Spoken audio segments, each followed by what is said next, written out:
ये कहानी है फ्यूचर यानी काफी आगे के टाइम की 2040 की, जहाँ पर 8 साइंटिस्ट को प्लेनेट मार्स सैयारे पर भेजा जाता है रिसर्च के लिए। और ये जमीन से भेजा गया पहला मिशन था ताकि वो पता कर सके कि यहाँ कभी जिंदगी मुमकिन थी या हो सकती है। और लोगों को यहाँ 6 महीने हो गए हैं और अब बस यहाँ एक ही दिन इनको रुकना है, जिसके बाद ये वापस जमीन पर जाने के लिए निकलेंगे। अब यहाँ रोवर यानी मार्स की गाड़ी में विंसेंट नामी साइंटिस्ट और उसके साथी बैठी थी, जो अपनी एक बायोलॉजिस्ट को लेने जा रहे थे। पर तभी यहाँ काफी बड़ा रेत का तूफान आ जाता है, पर ये लोग घबराते नहीं क्योंकि रोवर को इसीलिए बनाया होता है ताकि इस तरह के तूफान से निमट सके। पर ये लोग फिर भी तूफान से निकलकर अपनी बायोलॉजिस्ट के पास आ जाते हैं, जो इस वक्त मिट्टी के सैंपल लेकर उन्हें चेक कर रही थी, पर उसे कुछ नहीं मिलता। वो काफी गुस्से में थी कि हमें यहाँ रिसर्च करते 6 महीने हो गए हैं, इतनी मेहनत कर रहे हैं पर अभी तक हमें कुछ नहीं मिला। तो इन सब के पास मेन बेस स्टेशन से मैसेज आता है, जो स्टेशन मार्स के चारों तरफ बनाया गया था। मैसेज था कि आप सबको लेने हम कुछ ही देर में स्पेसशिप भेज रहे हैं, तो सब लोग तैयारी कर लें। पर यहाँ एक साइंटिस्ट जिसका नाम मार्को था, वो अपने कैप्टन को कहते हैं कि मैं बाहर जाना चाहता हूँ, जिस पर कैप्टन का कहना था कि अब क्यों जाना है बाहर, हमें लेने आ रहे हैं और वैसे भी मिशन तो बंद कर दिया है जब कुछ मिला ही नहीं यहाँ पर। जिस पर मार्को कहता है कि मैंने मार्स की एक जगह साइट 9 पर एक डिवाइस लगाई थी जो काम नहीं कर रही, तो मैं उसे ठीक करने जाना चाहता हूँ। ये सुनकर कैप्टन को काफी हैरानी हुई कि अब इसने डिवाइस ठीक करके क्या करना है, लेकिन वो फिर भी मान गई। कहते हैं कि ठीक है चले जाओ, पर अकेले नहीं अपने साथी को साथ लेकर जाओ, और हाँ रात होने से पहले वापस भी आ जाना। अब ये लोग यहाँ से निकलने ही वाले थे कि तभी यहाँ विंसेंट, उसके साथी और बायोलॉजिस्ट भी आ जाते हैं। ये तीनों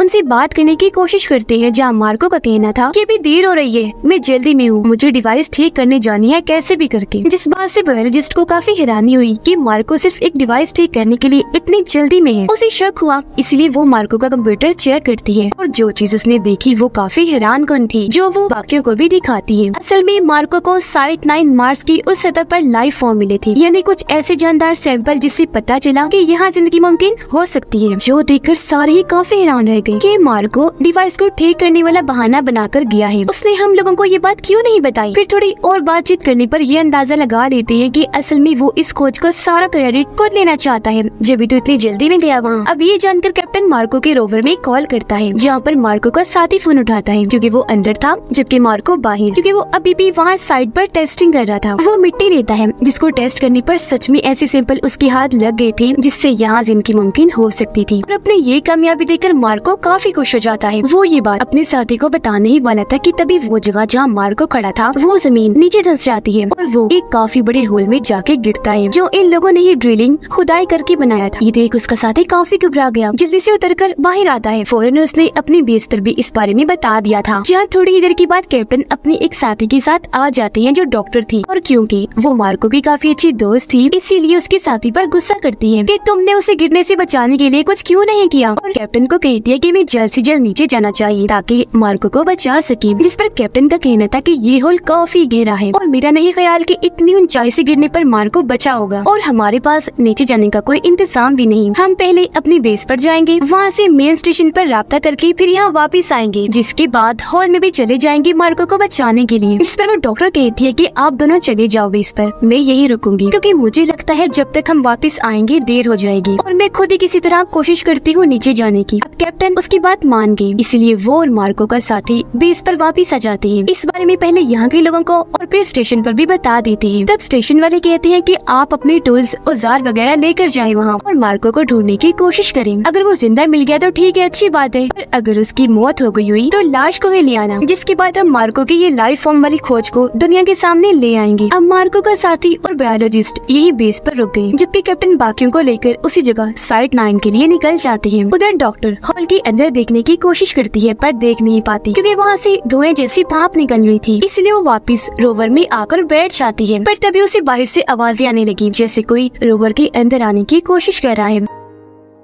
अब वो बाहर गए चेक करने, पर जो उसने देखा उसे देखकर पहले तो वो काफी घबरा गई और फिर जोरदार चीख मार देती है। अब उसने क्या देखा था ये हमें दिखाया नहीं जाता क्योंकि स्क्रीन इधर ही ब्लैक हो जाती है। अब तभी कैप्टन भी अपने साथियों के साथ यहाँ पहुँच जाता है। कैप्टन और विंसेंट अब होल के अंदर देखने लगे, जबकि बाकी दोनों साइंटिस्ट रोवर के अंदर चली जाती है ताकि डॉक्टर को बुला सके। पर पूरा ही रोवर चेक करने पर इन्हें डॉक्टर कहीं नहीं मिलती, जिससे लोग ये अंदाजा लगा लेते हैं कि किस तरह वो होल के अंदर चली गई होगी मार्को को बचाने के लिए। जिसके बाद अब अब ये विंसेंट को रस्सी से बांधकर होल में भेजना शुरू कर देते हैं। अब जब वो इस होल की तह में आता है तो उसे यहाँ एक अजीब सी चीज मिलती है, जो दरअसल एक जिंदा बैक्टीरिया था, जो पत्थरों पर तेजी से ग्रो हो रहा था, बढ़ता जा रहा था। ये चीज विंसेंट को अजीब तो लगी, पर वो फिलहाल इस पर ध्यान ना देकर मार्को और डॉक्टर को ढूंढने पर लग जाता है, पर वो उसे कहीं भी नहीं मिलती, इसीलिए वो बाहर आ जाता है। अब इनका साथी पायलट बताता है कि मैंने 2 लोगों के पैरों के निशान देखे हैं, जो हमारी बेस की तरफ जा रहे हैं। जो सुनकर कैप्टन को काफी हैरानी हुई। वो सोचता है कि मार्को और डॉक्टर के अलावा यहाँ पर और कोई नहीं था, तो ये तो पक्का है कि पैरों के निशान उन्हीं के हैं। पर अगर मार्को बच भी गया था और डॉक्टर ने उसे बाहर निकाल भी लिया, तो वो रोवर में क्यों नहीं गई, ऐसे पैदल ही क्यों निकल गई। खैर बेस में अलर्ट आई कि कोई उनकी बेस की तरफ आ रहा है। तब बायोलॉजिस्ट और मार्को का साथी चेक करते हैं। उन्हें लगा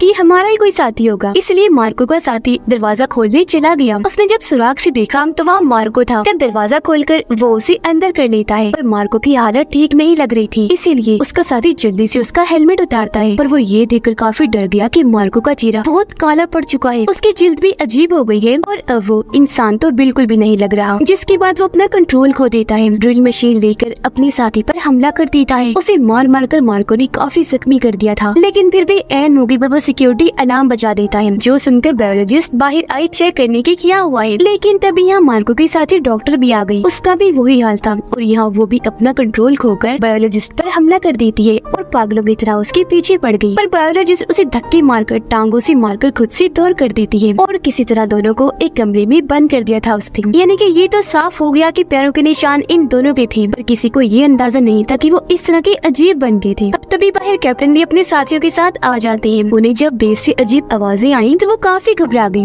इसीलिए अपने साथियों को बाहर ही रोकते हैं और खुद अकेले ही बेस के अंदर जाते हैं चेक करने की आखिर बात क्या है। वो ये देखकर काफी घबरा गई कि यहाँ हर तरफ खून ही खून फैला हुआ है और बायोलॉजिस्ट उस कमरे के बाहर घबराई हुई खड़ी थी, जिसके अंदर उसने उन दोनों को बंद कर दिया था। उनकी हालत देखकर कैप्टन भी घबरा गई, सोच में पड़ जाते हैं कि इन्हें क्या हुआ। लेकिन वो बायोलॉजिस्ट को कहती है कि हमें जल्दी से यहाँ से निकलना होगा, ये बहुत खतरनाक लग रही है। अब बायोलॉजिस्ट तो यहाँ से बाहर आ गई, पर जब कैप्टन जाने वाली थी तब दरवाजा खोलकर मार्को बाहर आ जाता है और उसने कैप्टन पर भी हमला कर दिया था, उन पर वार करके। पर वो जैसे तैसे अपनी जान बचाकर बाहर आ ही गई, लेकिन काफी जख्मी थे। कैप्टन और बायोलॉजिस्ट सबको उन दोनों के बारे में बताते हैं, पर किसी को भी उनकी बातों पर यकीन नहीं हो रहा था। पर जब उन्होंने होल से खुद देखा तो वो मार्को और डॉक्टर की ऐसी हालत देखकर काफी डर गई। अब क्योंकि कैप्टन काफी जख्मी थे, इसलिए लोग उन्हें जल्दी से दूसरी बेस में ले गए। उन्हें लिटा दिया जाता है और यहाँ विंसेंट के साथी उनका इलाज करने लगी, जो एक डॉक्टर थी। कैप्टन बताते हैं कि मेरी हालत बिगड़ती जा रही है, मैं अजीब तरीके से चीजें भूल रहा हूँ, मुझे बहुत प्यास भी लग रही है। ये सुनकर पायलट उन्हें पानी पिलाने लगा, पर तभी कैप्टन भी काबू होकर उसका गला पकड़ लेते हैं, जो लाख छुड़वाने पर भी नहीं छोड़ रहे थे, जिसका मतलब कि वो भी अपना कंट्रोल खोकर मार्को और डॉक्टर जैसे बन रही है, जो दरअसल एक वायरस की वजह से हो रहा है, जिसकी वजह वो बैक्टीरिया था जो होल में मिला था, जहाँ मार्को गिरा था वो उससे इन्फेक्टेड हो गया था, उसकी लपेट में आ गया। तो जिस पर भी वो हमला करेगा, काटेगा, वो इंसान भी इस वायरस से इन्फेक्टेड हो जाएगा। यानी कि मार्को ने डॉक्टर को काटा होगा तो वो भी उसकी जैसी हो गई और ऐसे ये वायरस फैलता है। अब जब ये सारे पायलट को कैप्टन से छुड़वा रही थी तो इस बीच कैप्टन की मौत हो जाती है, इसलिए बायोलॉजिस्ट कैप्टन के हाथ पांव बांध देती है, क्योंकि अब तक उसे अंदाजा हो गया था कि ये वायरस इतना खतरनाक है कि इससे इन्फेक्टेड इंसान दोबारा जिंदा होकर हमला कर देता है।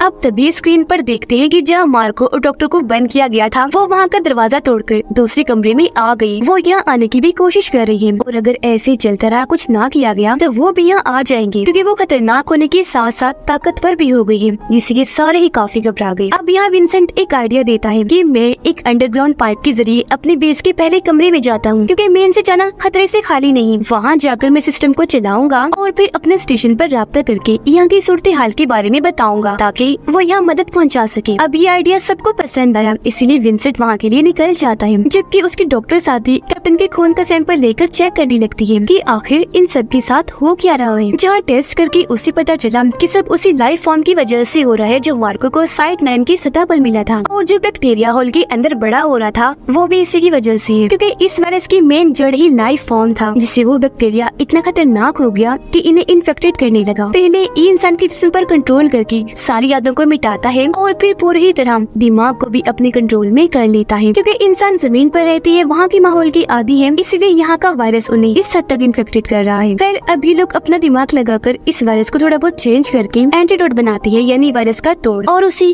कैप्टन को लगाती है टेस्ट करने के लिए। जहाँ इन्हें पता चला कि ये काम कर रहा है, क्योंकि कैप्टन के सेल्स में जो वायरस डबल हो रहा था वो प्रोसेस अब रुक गया था, जो देखकर इन्हें अब थोड़ा सुकून का सांस आता है। उधर विंसेंट पहले कमरे में पहुँच गया था, जहाँ वो सिस्टम को ठीक करके दोबारा से चलाकर स्टेशन पर मैसेज भेजने में लग जाता है। पर तभी यहाँ लाइट्स बंद होना शुरू हो गई, जिससे सिस्टम ऑन होने से पहले ही रुक गया। ये देखकर विंसेंट बाहर जाता है ताकि गड़बड़ी को देख सके। जहाँ उसे पता चला कि मार्को का साथी, जिस पर अंदर आते ही मार्को ने ड्रिल मशीन से हमला कर दिया था, वो भी अब इस वायरस से इन्फेक्टेड हो गया है और अपना कंट्रोल खोकर वो मेन सिस्टम में छेड़छाड़ कर रहा था। वो जैसे विंसेंट को देखता है उसकी तरफ भागने लगा। तब ये देखकर मार्को और डॉक्टर भी उसी तरफ आने लगे। अब विंसेंट की जान को खतरे में देखकर उसके साथी आवाज कर देती है, जिससे वो दोबारा उनके दरवाजे के पास ही आ गई। जो देखकर बायोलॉजिस्ट होल से उन पर इस एंटीडोट का स्प्रे कर देती है, जिससे वो लोग कमजोर होकर नीचे गिर जाती हैं। और तब तक विंसेंट भी पाइप के जरिए इसी कमरे में वापस आ जाता है, जिसके पीछे पीछे मार्को का इन्फेक्टेड साथी भी आ गया। अब यहाँ बायोलॉजिस्ट उन सबकी जान बचाने के लिए मार्को के साथी का ध्यान अपनी तरफ करके उन सबको बाहर जाने का कहती है। अब पायलट साथी गेट पर था, इसलिए उसे लग रहा था कि बायोलॉजिस्ट अंदर इसलिए रुक गई है क्योंकि अब वो भी इन्फेक्टेड हो चुकी है। इसलिए वो विंसेंट और उसके साथी को बाहर निकाल कर बायोलॉजिस्ट को मार के साथी के साथ ही अंदर बंद कर देता है, जो इन्फेक्टेड था, जिससे वो बेचारी वही उसके साथ ही फंस गई। और अब ये तीनों उस कमरे से बाहर भागने लगते हैं, जहाँ पर इन्फेक्टेड मार्को विंसेंट के साथी पर हमला करके उसे जख्मी कर देता है। तब ये लोग उसे जख्मी हालत में ही लेकर रोवर में आ गए और यहाँ विंसेंट अपने साथी को इंजेक्शन लगाता है ताकि उसे कुछ हो ना। अब इन लोगों को याद आता है कि इस रोवर में पावर एनर्जी कम है, पर साइड लाइन पर खड़े एक रोवर में बहुत सारे पावर है, तो ये सब अब उसकी तरफ ही जाने लगे। इस बीच उन्होंने ये भी नोटिस कर लिया कि हमारे इन्फेक्टेड साथी भी अब हमारा पीछा कर रहे हैं, यानी कि जो इन्होंने एंटीडोट बनाया था ये उसमें कामयाब नहीं रही, क्योंकि वो बस कुछ ही देर के लिए वायरस के असर को रोक सकता है, मुकम्मल खात्मा नहीं करता, जिसके कुछ ही देर के बाद वायरस का असर दोबारा हो जाता है, यानी कि ये वायरस इतना खतरनाक है। उधर वो लोग साइड लाइन पर पहुंच गए। इस रोवर में विंसेंट और उसके साथी रुकते हैं, जबकि पायलट दूसरे रोवर को लेने जाता है। जहाँ जाकर वो विंसेंट से राब्ता करता है, कहता है कि तुम्हारे साथी इन्फेक्टेड है, मैं उसे साथ ले जाने का रिस्क नहीं ले सकता। अगर तुम मेरे साथ उस जगह पर जाना चाहते हो जहाँ से हमें स्पेसशिप लेने आ रही है, तो तुम्हें अपने साथी को छोड़ के आना होगा। जिसके लिए विंसेंट मना कर देता है कि नहीं, मैं ऐसे नहीं कर सकता, उसके बगैर नहीं आऊंगा।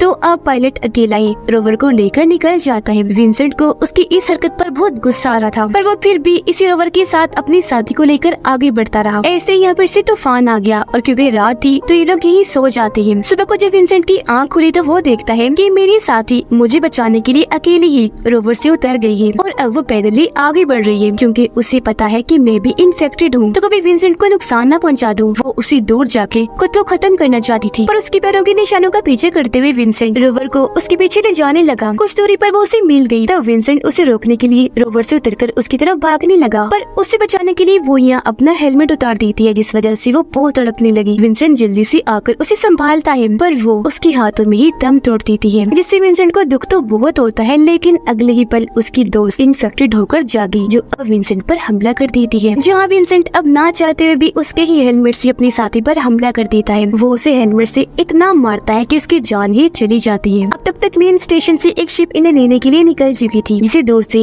विंसेंट देख चुका था। वो ये भी देख लेता है कि मेरे इन्फेक्टेड साथी भी यहाँ मौजूद है। साथ ही पायलट भी दूसरे रोवर को लेकर यहाँ आ गया है। अब यहाँ विंसेंट शिप के अंदर राब्ता करने की कोशिश करता है, पर उसकी आवाज शिप के लोग सुन नहीं पाते, क्योंकि फासला ज्यादा होने की वजह से ट्रांसमीटर में उसकी आवाज आ ही नहीं रही थी। पर यहाँ विंसेंट ट्रांसमीटर से शिप के अंदर की आवाजें सुन पा रहा था। वहाँ पर दो लोग थे। शिप को आता हुआ देखकर वो तीनों इन्फेक्टेड साथी उस तरफ बढ़ने लगे। शिप के लोग भी दरवाजा खोल देते हैं, ये समझकर कि ये लोग बचे हुए हैं, जिंदा हैं, और वो इन्फेक्टेड लोग उन पर हमला कर देते हैं, जिससे विंसेंट अब शिप वाले लोगों की बस चीखों की आवाजें ही सुन पाता है। ये जब पास गया तो देखता है कि शिप के दोनों लोग मारे गए हैं और वहाँ उनकी लाशें पड़ी हैं। अब विंसेंट को यहाँ मार्को भी दिखाई दिया, और क्योंकि सबसे पहले वही इस वायरस की लपेट में आया था, तो उसकी हालत तो बहुत ही खराब थी, क्योंकि अब उसके जिस्म पर बस हड्डियां ही नजर आ रही थी। खैर विंसेंट और शिप में चढ़ जाता है। पायलट कैबिन में जब वो आया तो देखता है कि यहाँ पायलट पहले पहले से ही मौजूद है, पर वो अब इन्फेक्टेड हो चुका है। विंसेंट उसे देखकर कहते हैं कि तुम नहीं जा रही मेरे साथ, क्योंकि हम इस वायरस को अपनी दुनिया में जमीन पर नहीं ले जा सकते। जैसे मेरे साथी नहीं जा सकती थी, तुम भी अब नहीं जा रही। जिस पर पायलट कहते हैं कि नहीं, मैं जाऊंगा, क्योंकि जमीन पर जाकर हम इसका इलाज ढूंढ लेंगे। लेकिन फिर भी विंसेंट उसे रोकने लगा और ऐसे दोनों की हाथापाई होने लगती है, जिस लड़ाई में पायलट विंसेंट पर चाकू से हमला कर देता है और वो वहाँ पर बेहोश हो गया। अब पायलट फिर स्पेसशिप को स्टार्ट करके जमीन की तरफ ले जाने लगा। अब इतनी ही देर में विंसेंट को होश आ गई। वो पीछे से आकर उसे रोकने की कोशिश करने लगा। वो उसे अपने हेलमेट वाले सर से मार मार कर जख्मी कर देता है, जिसके बाद दरवाजा खोलकर उसे बाहर आसमान में फेंक देता है। लेकिन अब यहाँ इस शिप में बस कुछ ही मिनट्स का पेट्रोल बचा था, जिसके बाद विंसेंट यहाँ मेन स्टेशन पर मैसेज भेजने लगता है कि बड़े अफसोस के साथ कहना पड़ रहा है कि हमारी पूरी टीम मर चुकी है, एक ऐसे वायरस की वजह से जो यहाँ लाइफ फॉर्म से लगा और फिर ऐसे ही सब में फैलता गया। आगे वो बताता है कि इस शिप में भी बस कुछ ही मिनट्स का पेट्रोल बचा है, पर खाना बहुत है। मैं तब तक इंतजार कर सकता हूँ जब तक आप मुझे बचाने नहीं आ जाते, पर मैं ऐसा नहीं चाहता कि मैं बचूं, आप लोग मुझे बचाने आए, क्योंकि मुझे लगता है कि अब ये वायरस मेरे अंदर भी आ चुका है और हम इसका एंटीडोट बनाने में भी नाकाम रहे, क्योंकि वो सिर्फ कुछ ही देर के लिए काम करता है। अब मैं मरना चाहता हूँ